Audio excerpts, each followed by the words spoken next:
try and get a little bit clearer sound. Hopefully this works. Today,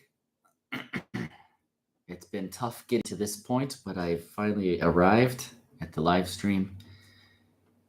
Thank you to the really wonderful comments that I have gotten over the last couple of live streams. It's been really nice to get some compliments and just know that there are a few of you out there that appreciate it. That's really wonderful. Here's a little Christmas music. Only 10 days till Christmas. This is going to be all public domain. I don't want to put any of the non-public domain stuff out there right now. So this is all going to be Christmas carols. So hopefully you stick around for it.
Now, the primary topic of this live stream will be my first attempt. This has been on the burner for a really long time. And honestly, I'm just really awkward. I've never thought of myself as a marketer. But here I am. I'm going to market as best I can. It'll be pretty awkward.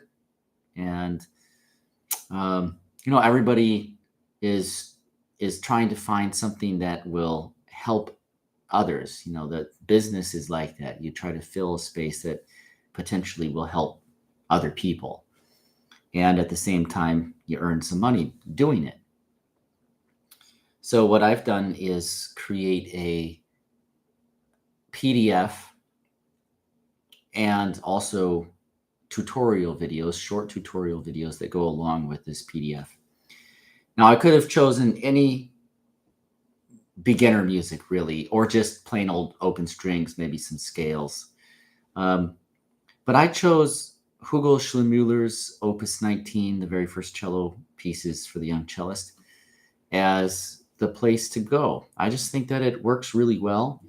I don't know that very many people know about it, or if they do, they don't really pay any attention to it. It's a set of 20 pieces. There are two versions. There's one for cello duet, so like the teacher or a more advanced student could play along with the beginner. And there's also a cello piano version. And they're both really nice renditions. Obviously, the cello duet version is great for cello lessons because you don't have to go back and forth between cello and piano. These 20 pieces are original works that he wrote. They start with open strings, are accompanied with a nice chord progression. It really does sound like music, albeit beginner music, of course. But it just starts with open strings, like I think it's 4 notes on one D string, just on the D string, and then change the A string, play 4 notes, and so on. And then he goes to the second piece. I think it's the G and the D. And then the third piece, the C and the G. By the fourth piece, he's incorporating 3 or 4 strings, and you get a variety of rhythms as well, like note values. While he has written a very short comment on what to expect in the piece, for example, the first piece plays, you're in common time, in 4/4 time, on the D and A strings. And then in the second piece, you're in 3/4 time on the G and D strings. And then by the time you incorporate the left hand, he's saying you're in 4/4 time, use the first, second finger in conjunction with the open A and D strings, for example. And by the time you get to the end, he says something like, you need to use slurs, two notes slurred, dotted quarter durations or note values, use all 4 strings, things like that. Now, what I've done with the tutorials is I go through each number and I point out some practice habits that you could develop to make it a little easier on yourself. If you find that using the left hand is cumbersome, it's not quite as easy as you thought it might be. I've developed some little, not me, I haven't developed it. I think I've probably put it into words a little differently than other methods or tutorials have done it. About how to get the fingers to be a little bit more rounded, play on the tips, how you can build strength. I think these things, excuse me, I think these things are part and parcel, really, of developing good playing habits.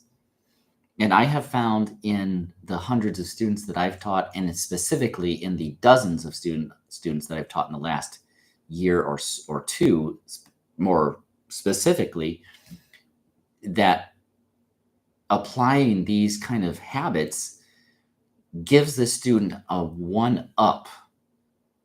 It kind of advances their technique a little bit faster because they're developing muscles. It's not just, like when I was a kid, it felt very often that teachers just said, okay, put your, do the little, hold the ball, put your thumb behind your second finger. Now kind of eat the fingerboard or imagine that your little, I don't know, pistons, kids, what do kids know? I can't remember what my teacher said, but it was just also kind of ambiguous. And then they said, okay, go.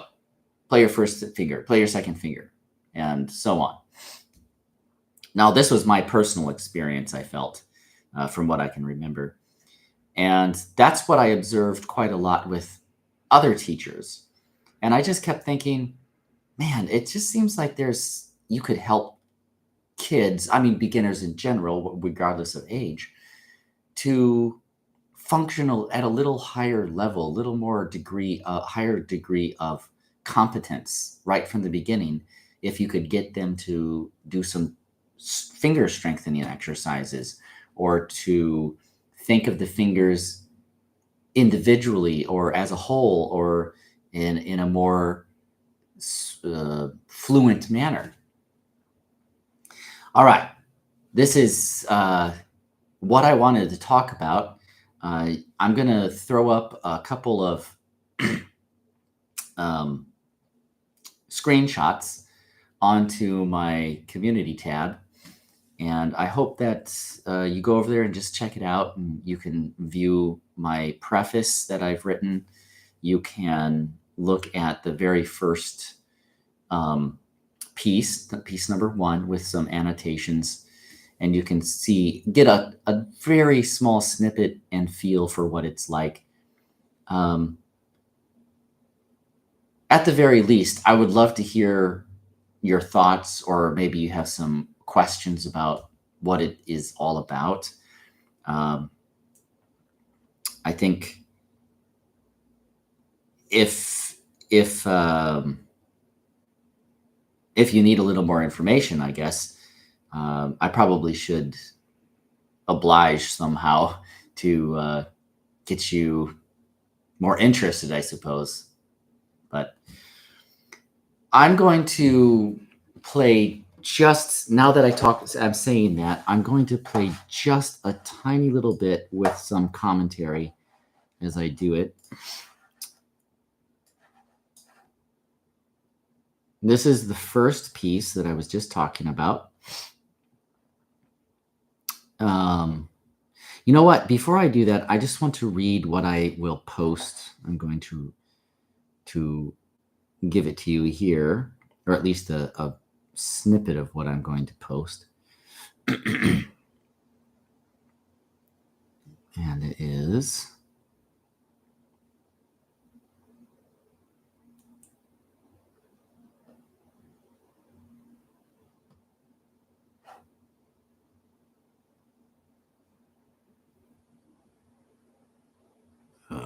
where did I put it? Seems like I must have.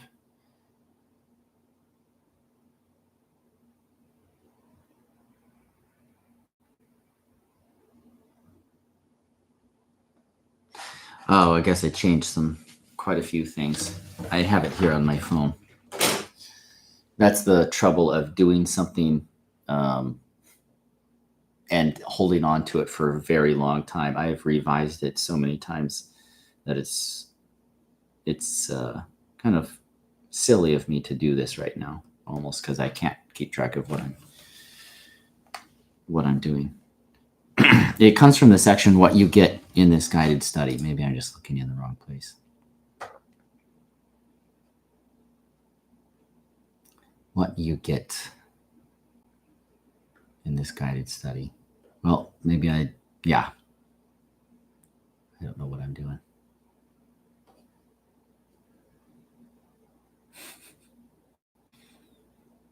Awkward. All right, they say you have to believe in yourself. I'm pushing through, awkward or not. Anyway, what you get in this guided study. This is an annotated score. It's a guide on how to practice, and it's therefore applicable to anything that you are going to learn. And like I said, I wrote this guide. All the pieces are annotated. You get the purpose of the work, what I believe Schlumuller, why he wrote the work, and then what I've added to it through annotations and also through my video tutorials. And that's another thing you would get when you buy the course.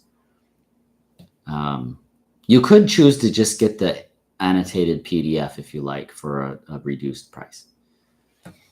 To the main point of making a dedicated lesson series on first pieces for the young cellist, Opus 19 by Hugo Schlumuller. This set offers beginners a practical way to build their skills in an incremental manner. That speaks of Schlumuller's writing the set. Not only that, these accompanying numbers give students the element of music making from the start. Yes, like I said, you can have a duet version or a piano accompaniment version. So just remember, what I've written these for as these exercises are guides. It's a way that I truly believe you can get better results. So, as in real lessons, the teacher will repeat things often.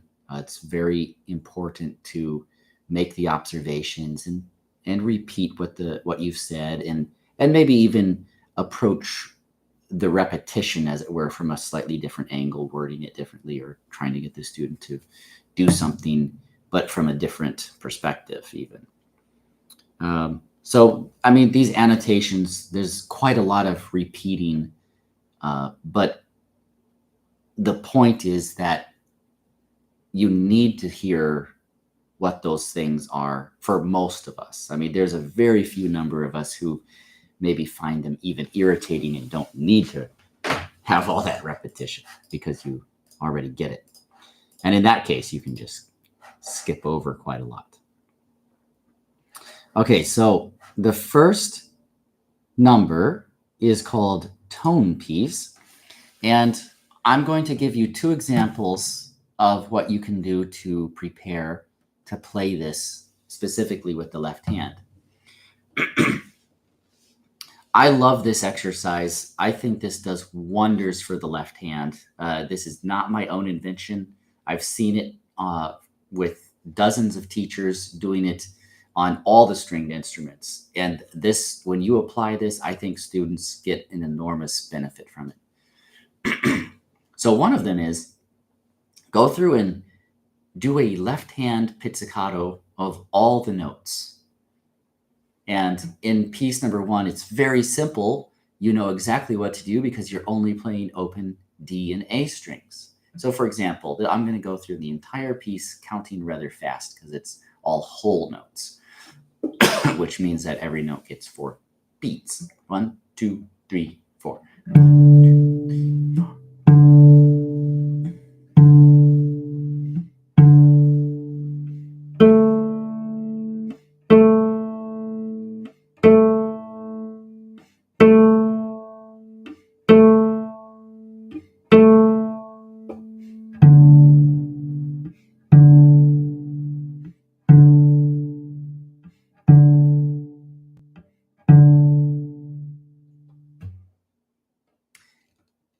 Now, every time I get my students to do something like this, I see almost an immediate improvement in the way their hands, their fingers approach the string and actually function. And with consistent and persistent practice, this kind of application does wonders. Now, you might be wondering, what do you do when it comes to fingered left hand pizzicato? And that's a whole new thing. And I would be very happy to go over that with you in a later video, but more specifically in like a paid version. So this is me attempting to ply my wares, as it were. Intellectual wares.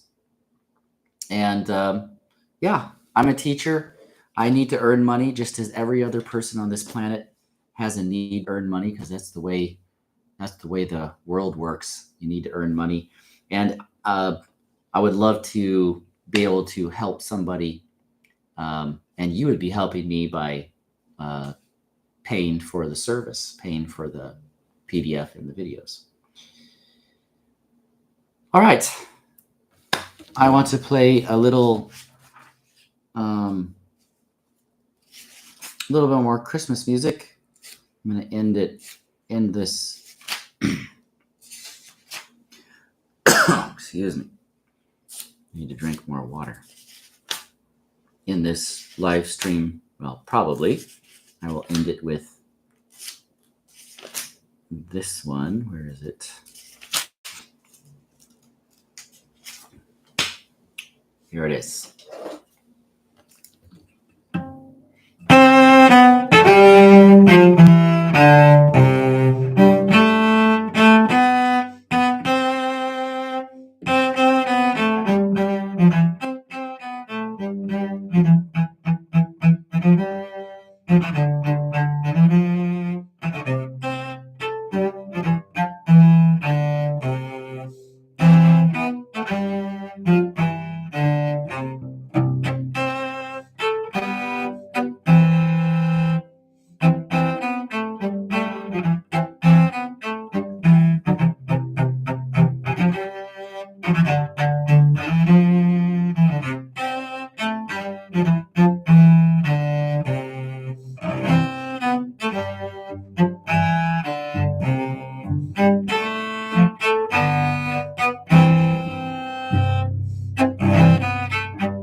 am I? Falling flat on my face.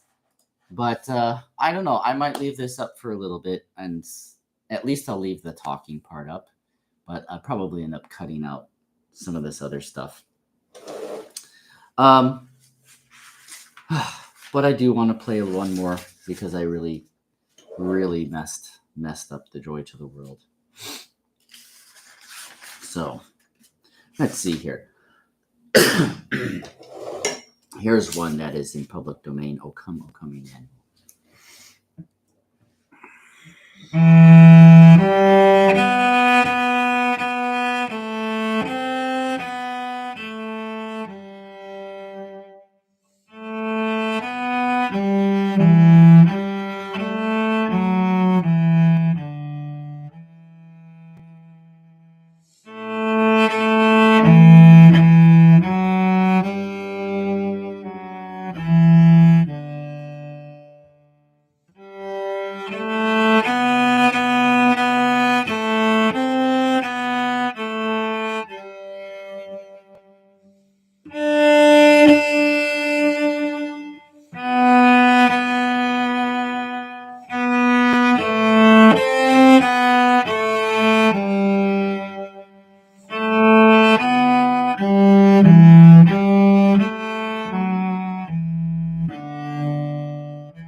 All right.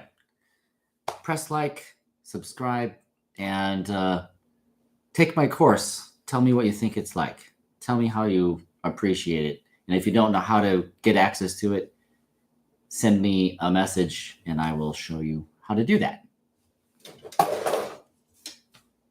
I also just realized that the microphone. Hello? It seems like the Hello? Seems like the microphone is not picking up. Interesting.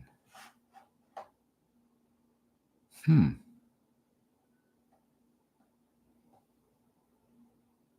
I went through setting it up, it seemed like it was all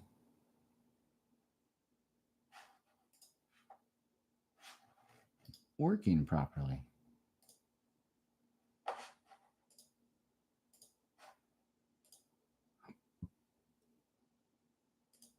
Huh.